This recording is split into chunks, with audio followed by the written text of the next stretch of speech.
마음은 심란하고 정신은 어디 가출한 듯이 하루하루를 살고 있습니다. 저는 진해에 사는 31살 남자이고 동갑내기인 와이프와 지내고 있었죠. 결혼 3년 차에 저에게 이런 일이 일어나 많이 혼란스럽고 힘이 듭니다. 와이프는 아이를 가진 후 육아휴직을 하며 집에서 생활하였고 아이 낳고 살이 쪄 운동하고 싶다고 해서 헬스 개인 PT도 150만원짜리 결제도 해주면서 제 나름대로는 제 아내를 잘 챙겨줬다고 생각하고 살았습니다. 와이프는 육아휴직을 마치고 복직한 뒤 자주 회식이라며 외출을 하였고 오랜만에 육아를 벗어나 일하는 아내가 늦게 들어와도 그러려니 이해를 하려고 했습니다. 그런데 제가 너무 이해를 해준 탓일까요? 술을 먹고 새벽 4시 넘어 귀가하는 시간이 점점 늘어가기 시작했고 의심을 하면서도 저희에게는 눈에 넣어도 안 아픈 두 돌도 안 된 아기가 있는데 설마 그런 짓을 할까 생각하였습니다.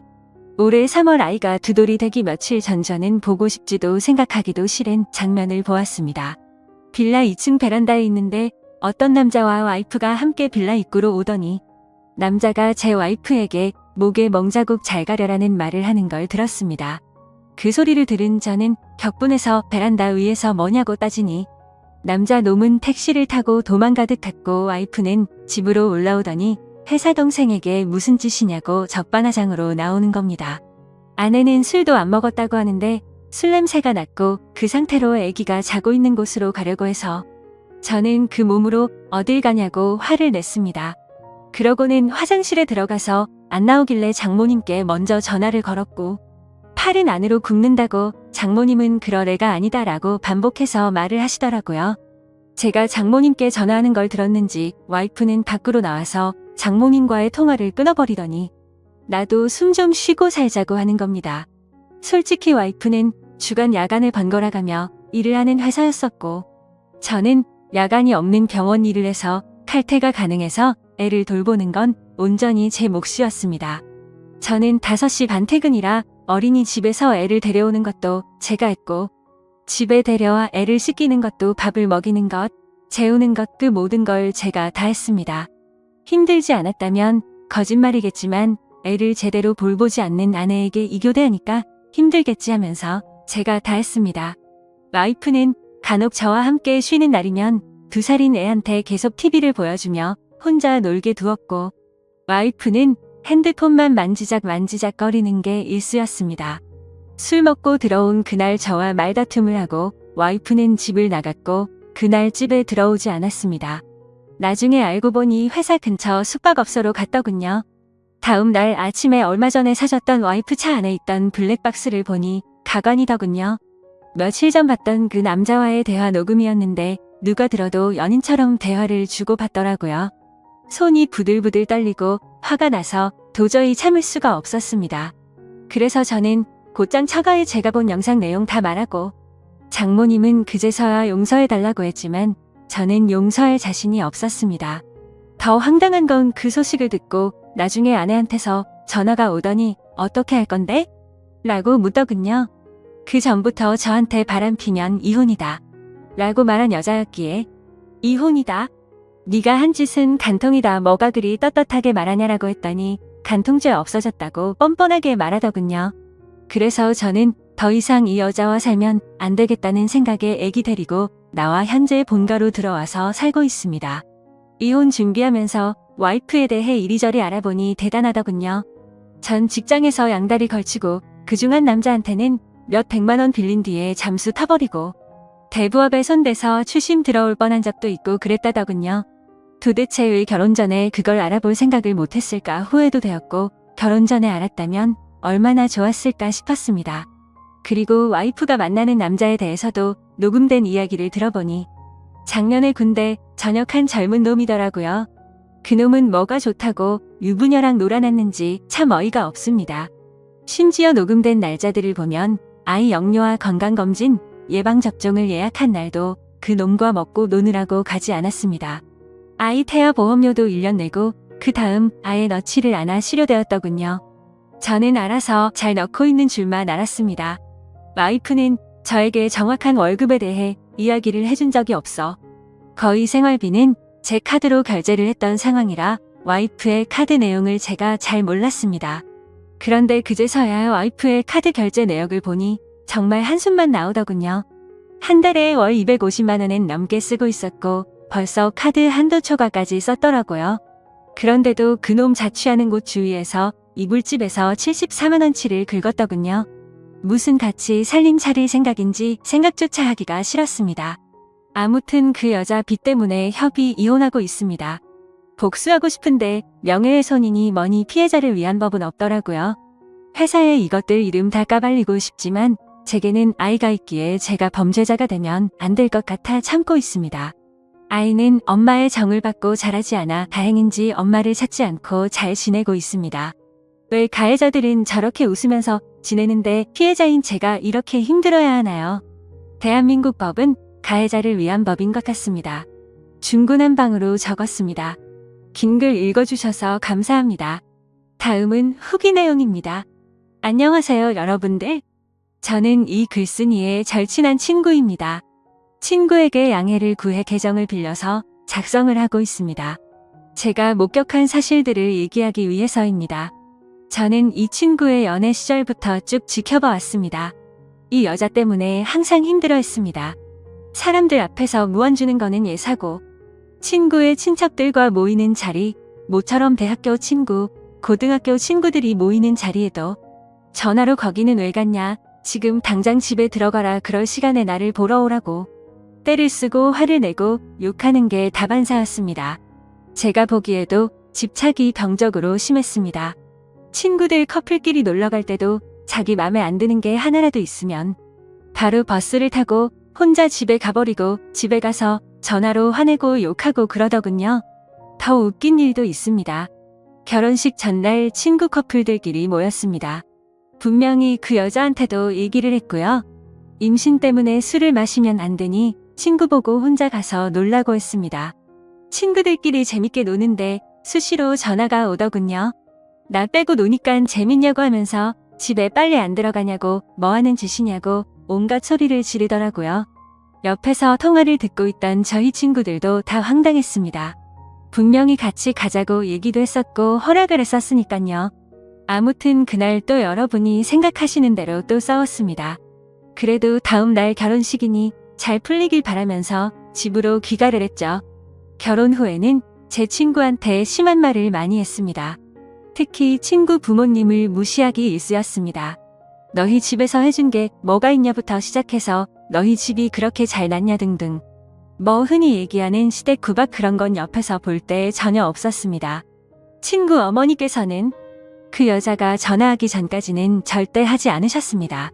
할 말이 있으시면 친구를 통해서 하였지만 그것 또한 집안 행사 관련 말씀이셨습니다. 그리고 이 여자는 모정이라고는 찾아볼 수가 없었습니다. 친구에게 들은 얘기도 있지만 제가 친구 집에 놀러가서 본 장면도 있죠. 애가 엄마가 봐주지 않는다고 스스로 토를 하고 했습니다. 심지어 막 걷고 뛰기 시작할 때 거실에서 뛰며 잘 놀고 있는 애를 주위에 장난감이 많이 널브러져 있는 상황임에도 전혀 신경도 쓰지 않는 것 같아 보였고, 애가 침대에서 떨어져 피가 나도 뭐 이 정도면 괜찮다 하면서 그냥 TV 보러 가더군요. 참 이게 엄마라는 사람이 할 짓인지 싶었습니다. 불륜 이후 친구가 많이 힘들어할까봐 제가 계속 붙어 있었습니다. 그 당시 친구의 눈은 거의 돌기 직전이었으니깐요. 혹시나 사고를 칠까봐 혼자 둘 수가 없겠더라고요. 위에 친구가 작성한 글에도 있지만 그 사건 다음날 전화가 왔습니다. 예, 그때 제가 옆에서 다 들었죠. 간통죄 없어졌다. 갈 때까지 가보자. 오히려 적반하장으로 그 여자가 먼저 이혼 조건을 걸더군요. 그리고 이틀 후 법원에서 만났습니다. 친구는 도저히 혼자 갈 자신이 없다고 하면서 같이 동행해달라고 부탁을 해서였죠. 처음에는 친구 혼자 법원에 들어갔다가 주차장에서 기다리고 있는 저한테 전화가 와서 같이 있어달라고 하더군요. 무슨 일이지 싶어서 가봤습니다. 이 여자 정말 대단하더군요. 껌을 짝짝 씹으면서 본인이 먼저 조건을 제시했으면서 이제 와서 말을 다 바꾸더군요. 법원에서 어디선가 상담을 받고 온 듯 했습니다. 어찌 그리 뻔뻔하던지 도저히 참지 못하고 제가 법원에서 짜증까지 냈습니다. 오히려 친구는 차분해졌으나 제가 눈이 돌았어서 친구가 오히려 저를 말렸습니다. 작성하다 보니 다시 화가 날 정도로 상종 못할 인간이었죠. 제 친구 정말 많이 힘들어했습니다. 본인 일 아니라고 쉽게 말하시는 분들 익명이라고 그러지 않으셨으면 좋겠습니다. 제 친구에게 많은 격려와 위로 부탁드립니다. 감사합니다. 다음 사연입니다. 안녕하세요. 저는 남자친구로 인해 너무나도 힘이 듭니다. 하루가 멀다 하고 언성을 높이고 있는데 정말 환장해버릴 것 같습니다. 저희는 만난 지 몇 개월 안 된 풋풋하다거나 불안정한 커플도 아니고 2년이 다 되어가는 30대 커플이에요. 원래 성격 자체가 저는 좀 독립적인 스타일이고 남자친구는 좀 반대의 성격입니다. 그렇다고 해서 제가 남자 같은 여자는 절대 아니고요. 남친도 애기 스타일은 결코 아닙니다. 단지 독립적인 것에 있어서 좀 다른 면이 있어요. 저도 한때는 애교 많은 천상여자였는데 남친 때문에 지금 정신 나간 마녀 헐크가 되어가고 있는 것 같습니다. 아무튼 제 고민을 말씀드리자면 남자친구는 일반적인 평범한 회사원이고 저는 프리랜서라 활동 시간대가 살짝 달라요. 남친은 아침 6시 반에 일어나서 회사에 갔다가 밤에 퇴근해서 새벽 1시쯤 자고요. 저는 오전 11시쯤 일어나서 낮에는 밖에서 사람 상대하며 일하고 저녁에는 집에 들어와 혼자 새벽까지 일하다가 새벽 5시쯤 잡니다. 제가 저런 생활을 한다고 해서 남친에게 피해를 끼치는 것도 아니고 아침에 일어나서 일어났다고 문자 보내고 나가면서 나간다고 문자 보내고 또 집에 들어가면서 들어가는 길이라고 전화합니다.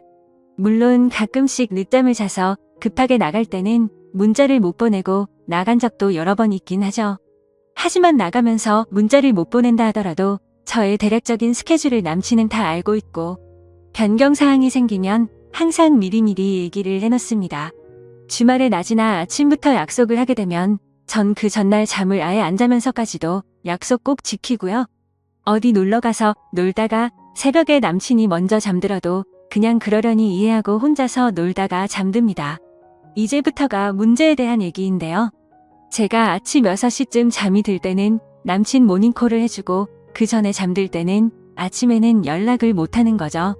남친은 출근하고 나서 이제 출근했다고 문자 보낼 때도 있고 안 보낼 때도 있습니다. 그리고 저는 낮 12시쯤 준비하고 나가야 하는 시간인데 자기는 점심시간이니까 밥 먹고 전화를 합니다. 그런데 그때 제가 바빠서 전화를 못 받으면 삐지는 거예요. 그래서 제가 제발 그것만큼은 좀 이해해달라고 해서 다행히도 이제는 점심시간에는 전화는 잘 안 하고요. 대신 끊임없이 문자를 하죠. 그리고 제 직업 특성상 낮 2시부터 저녁 8시 사이에는 전화를 편하게 받을 수 있는 시간이 별로 없어서 통화를 길게 잘 못해요. 점심부터 저녁까지는 그렇게 문자 정도만 하다가 제가 일이 끝나면 전화를 합니다. 제가 먼저 끝나거든요. 그러면 지는 그때가 회사에서 한참 일하는 시간이잖아요. 그래서 제가 배려해서 빨리 끊어줍니다. 제가 워낙 그런 거로 피해를 주는 것도 받는 것도 싫어하는 사람이기 때문이죠. 근데 그렇게 배려를 해줘도 자기는 언제든 전화하면 다 받을 수 있대요. 웃긴 건 그래놓고서는 남자친구도 회의 들어가면 전화 못 받더군요. 회식 자리나 일 미팅이 있게 되면 전화를 잘 못 받을 수도 있는 상황이잖아요. 근데 그거 가지고 뭐라고 하길래 너는 그럼 네 상사랑 단둘이 얘기하고 있는데 내 전화 받을 수 있냐니깐 그렇답니다. 그래서 답답한 마음에 말했습니다. 그래 물론 받을 수야 있겠지. 근데 난 네가 그런 상황인 걸 알면 너처럼 붙잡고는 안 있는다고 그냥 빨리 끊어준다고. 눈치채셨겠지만 얘는 제가 일적으로 사람들이랑 있을 때도 전화해서는 제가 미안한데 나 지금 중요한 얘기 중이니깐 이따 전화할게 하면 전화를 안 끊습니다. 보통은 그렇게 하면 응하고 바로 끊잖아요. 근데 뭔가 다른 얘기를 계속합니다. 어딘데? 언제 끝날 것 같은데? 등등. 결국에는 저도 참다 화가 나서 밖으로 나가서 화를 내죠. 어찌 보면 결국은 남자친구가 원하는 대로 통화를 하게 되는 거죠. 아무튼 그 문제 가지고도 피 터지게 언쟁을 벌였었는데 지금은 그 문제는 어느 정도 해결이 되었어요. 중요한 건 제가 지금 그것 때문에 그러는 게 아니라는 거죠. 그래요. 저건 어찌 보면 이해할 수도 있어요. 걱정될 수도 있으니깐. 궁금할 수도 있으니깐. 100번 참고 양보해서 거기까진 이해하겠는데 문제는 밤에 하는 통화입니다. 아까 말씀드렸듯이 제가 먼저 일이 끝나고 집에 들어가면서 통화할 땐 일찍 끊어요. 그리고 나서 자기가 퇴근하면서 들어간다고 전화가 오죠. 그럼 또 짧게 통화하고 끊어요. 그리고 나서 남친이 집에 도착하면 또 전화가 옵니다. 그때가 이제 많은 얘기를 할 수 있는 시간인 거죠. 근데 저는 그래요. 전화를 하다가 할 말이 떨어졌는데 그냥 전화통 붙잡고 있는 시간이 너무 아깝고 왜 그렇게 있어야 하는지 이해도 안 되더라고요. 그렇다고 제가 말이 없는 사람이 아니라 저 말하고 대화하는 거 좋아하는 사람입니다. 거의 대부분 제가 훨씬 얘기를 많이 하죠. 그 이유가 제가 말하는 걸 너무 좋아하는 사람이라 나만 하고 싶어서 주구장창 저만 떠드는 게 아닙니다. 저는 말하는 것도 너무 좋아하고 들어주는 것도 너무 좋아해서 친구들 카운셀링 담당일 정도예요. 지가 전화했는데 별 얘기를 안 하니깐 제가 그냥 분위기 유지하려고 계속 떠드는 것뿐이에요. 사람이 얘기를 하다 보면 이 얘기가 끝날 쯤이면 상대방이 대화를 이어서 해나가거나 다른 얘기를 하거나 할 말 없으면 끊는 거 아닌가요? 근데 제가 말을 다 하면 그냥 가만히 있습니다. 몇 초 동안 정적이 흘러도 아무 말이 없을 때 그 시점에서 제가 슬슬 마무리를 짓고 그럼 좀 쉬고 이따가 자기 전에 전화해 이러면 삐지는 겁니다. 왜 자기랑 전화를 끊으려고 하냐고 합니다. 진짜 그때까지 계속 제 얘기만 듣다가 그 문제를 걸고 일어나면서 그걸 자신의 대화하드로 시작하는 거죠. 혹은 제가 자기 전에 통화하자는 말이 끝나고 또 몇 초간 뜸을 들이다 겁나 깊게 한숨을 쉽니다. 진짜 그 한숨 쉬는 거 들을 때마다 복장이 터집니다. 진짜 말 그대로 환장할 것 같습니다. 한두 번 이러는 거 가지고 제가 환장할 것 같은 거면 제가 이상한 여자겠죠? 근데 매일 밤 저럽니다. 제가 좋게 얘기도 했어요. 아니, 통화를 계속 하고 싶으면 너도 네 얘기를 좀 해라. 네가 전화하면 네 원하는 대로 전화통 붙들고 네 원할 때까지 수다를 떨어줘야 하는 그런 말하는 인형도 아니고 할 말이 없어지면 전화는 끊을 수도 있는 거 아니냐. 그리고 이미 말씀드렸지만 저는 집에 와서도 일을 하는 사람이거든요. 그렇다고 제가 매일 밤 처음부터 전화 안 받아 버리는 것도 아니고 받자마자 끊자고 한 것도 아니고 전화 제대로 받고 얘기도 했고 그런데 상대방이 말이 없으면 당연히 끊는 거 아닌가요? 제가 그렇다고 상대방 무한하게 싸가지 없이 갑자기 툭 끊어 이러는 것도 아니에요. 근데 지 머릿속에는 그저 제가 일 때문에 자기랑의 통화를 빨리 끊는다고 밖에는 생각하질 않습니다. 저는 계속 대화를 이어나가려 해도 이어나가지지가 않으니깐. 그럼 좀 쉬다가 이따 전화하라고 한 것인데 자기는 내가 일에 환장해서 자기 따위는 보이지도 않는다고 생각하는 거예요. 아니 그리고 설사 진짜 일 때문이라 하더라도 그게 이해 못해줄 만한 일입니까? 그렇다면 더 이해해줘야 하는 것 아닌가요? 저 프리랜서라 평일에 쉴 때도 많고 주말에도 일해야 할 때도 많습니다.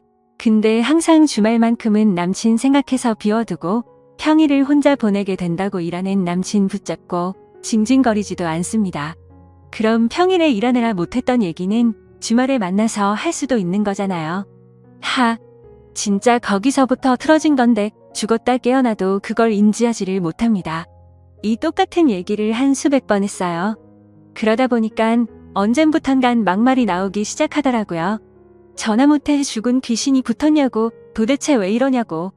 심지어는 제가 남동생이 있는데 얼마나 그 꼴을 많이 봐왔으면 형님도 참 이상하시다고. 누나가 어이없이 갑자기 뚝 끊으려는 것도 아니고 충분히 언지를 주고 자연스럽게 얘기하던데 도대체 왜 그러시는 거지? 제 동생 항상 남친 편인 아이입니다. 근데도 저렇게 얘기하더라고요. 동생이랑 밥 먹으려고 식탁에 다 차려놓고 먹으려는데 전화와서는 뭐 하냐길래 동생이랑 밥 먹으려고 하면 하고 가만히 있습니다. 그래서 먹고 전화할게 하고 끊으려 하면 또 몇 초 뒤 깊은 한숨. 진짜 빡칩니다. 그러면 남친은요 이럽니다. 그럼 너랑은 언제 통화하냐고 합니다. 너는 나랑 시간대가 달라서 자기랑 통화할 시간도 별로 없고 맨날 전화하면 빨리 끊으려고 한대요. 그래서 제가 네 말대로라면 그렇게 우리가 통화를 안 하는 사이라면 내 동생은 너랑 나랑 통화하는 걸 보지도 못했어야 정상인데 이젠 걔조차도 지긋지긋해하기 시작했다고. 착각하지 말라고. 우리는 통화를 안 하는 게 아니라 네가 안 끊으려는 것뿐이라고. 근데 아까는요. 아니나 다를까.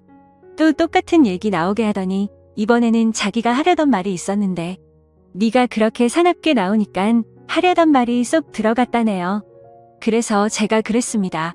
이게 닭이 먼저인지 달걀이 먼저인지도 아니고 순서는 똑바로 하라고. 내가 사납게 해서가 아니라 네가 먼저 또 아무 말 안 하고 가만히 있길래 내가 언능 잘 자라고 한 거고 거기서 또 네가 비치고 기분 안 좋아졌길래 내가 폭발한 거라고. 아니 자락에서 새벽에 전화 온 사람이 아무 말도 안 하고 있으면 자라 그러지 거기서 또 전화통 붙잡고 수다 떨고 있습니까?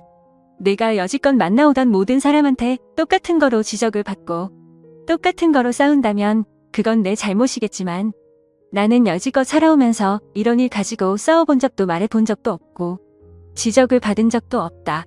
그러면 너한테도 문제가 있다고 생각을 하고 입장 바꿔 생각도 좀 해보고 고쳐볼까 노력이라도 해야지. 매일 밤 진짜 뭐 하는 짓이냐고 미쳐버릴 것 같다고. 남친은 외로워서 그러는 거겠죠? 제가 너무 좋아서 그러는 거겠죠? 절 너무 사랑하고 제 목소리가 계속 듣고 싶으니까 전화를 끊고 싶지 않은 거겠죠? 근데 진짜 겪어보지 않은 사람은 모를 겁니다. 저도 저렇게 생각하면서 이해해보려고 무던히도 노력했습니다. 근데 진짜 환장할 것 같습니다. 너가 자꾸 그러는 통에 난 이 벨소리만 울려도 가슴이 철렁한다. 점점 더 네 전화를 받고 싶지 않아진다. 노이로제 걸렸다고 수백 번 얘기했습니다. 이해 못해주는 저에게 잘못이 있는 건가요? 제가 더 넓은 마음으로 아량을 가지고 이해해야 하는 건가요? 정말 너무 답답해서 많은 분들의 의견들을 있는 그대로 현실적으로 남친에게 보여주고 싶습니다. 제가 잘못한 부분이 있다면 그건 제가 고칠 테니 소중한 의견 솔직한 말씀 댓글로 부탁드립니다. 긴 글 읽어주셔서 감사합니다.